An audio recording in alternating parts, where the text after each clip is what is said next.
여러분들도 잘 아시다시피 요즘 한미일 삼국 동맹에 관해서 뜨거운 관심이 쏠려 있습니다.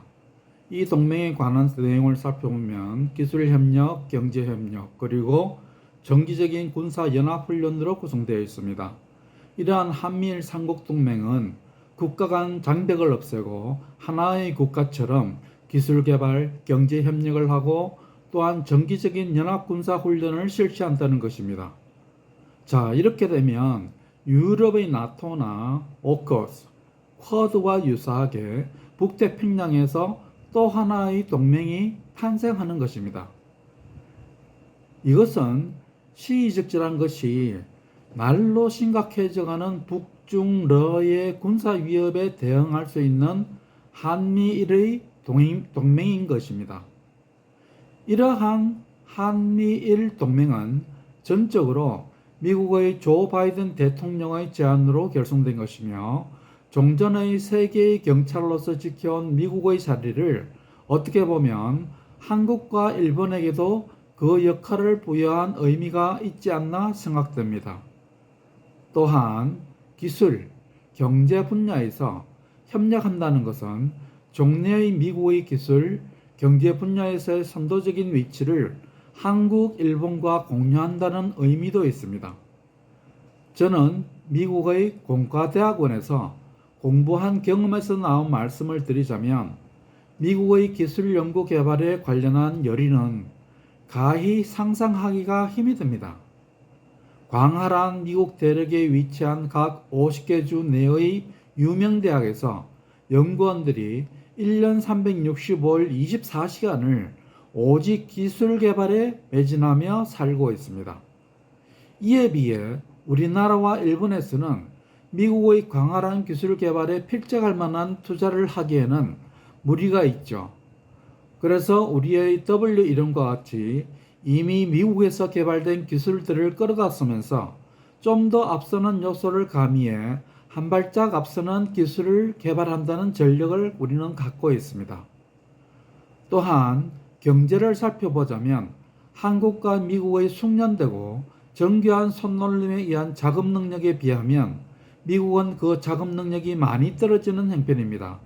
그래서 미국의 자동차 산업이라든가 가전제품 등의 분야에서 1등의 자리를 한국의 삼성, LG, 현대, 일본의 소니, 토요타 등에 빼앗긴 것입니다.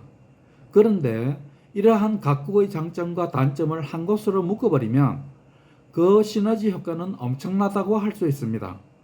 미국에서 떨어지는 산업 분야를 한국과 일본에서 커버하게 되고 기술 연구 개발은 미국이 주도하는 시스템을 구축한다면 가히 환상적인 조화가 만들어지는 것입니다. 또한 세계에서 각국의 이해관계가 맞물려 있어서 컨트롤 타워가 없는 이상기후 대책에 있어서도 한미일이 주도해서 지구의 열대화에 강력 대처할 수 있는 길이 열리는 것이죠.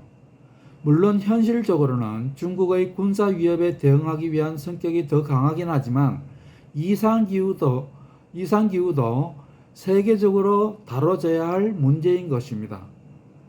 더 나아가 삼국이 우주로 진출하기 위한 협력을 한다는 점은 이미 많이 망가져 있는 지구를 벗어나서 우주에서 자원을 채집하고 인류의 우주 진출을 도모한다는 점에서 지구 역사상 일대 전환점에 도달한 게 아닌가 하는 생각이 듭니다. 하지만 이러한 노력도 각국의 권력 시스템이 안정화되어야 가능한 것입니다. 예를 들어 각국 내를 관장하는 정보 수집 당국이 이스라엘의 모사드, 미국의 CIA 등과 같이 국내의 정치 인권을 제한하지 않는 범위에서 이루어져야 한다는 것입니다. 그렇지 않다면 종래의 정보 수집 당국이 정권 유지의 수단이 되는 우를 보면서 진정한 민주주의 발전을 저해하는 결과밖에는 가져오지를 않습니다. 민주 진영이 공산주의 국가와 다른 점은 각 개인의 자유로운 의사표출과 집회 결사의 자유, 그리고 평등한 인권에 있지 않나 생각합니다. 미국의 민주당은 각 개인의 인권 신장과 보호에 앞서온 것을 저는 잘 알고 있습니다. 하지만 한국의 권력 시스템은 과연 개인의 평등한 인권에 앞장서고 있는가에 대해서는 물음표가 붙습니다. 저는 개인적으로 이명박 정권 하에서 정보당국에 의해 살해의 위험을 겪었으며 현재의 권력 시스템 하에서도 유사한 것을 겪고 있다고 생각합니다. 그래서 저는 미국의 조 바이든 대통령에게 이러한 인권의 과도한 제한과 같은 점을 과감하게 적어해 주실 것을 요구하며, 한편으로 저는 각 신문 방송 매체를 통해서 이러한 점을 부각시키기 위해 노력하고 있는 중입니다. 저는 크리스찬으로서 선한 싸움과 선한 영향력을 주변에 끼치고자 일신상의 능력을 최대한 발휘해 왔습니다.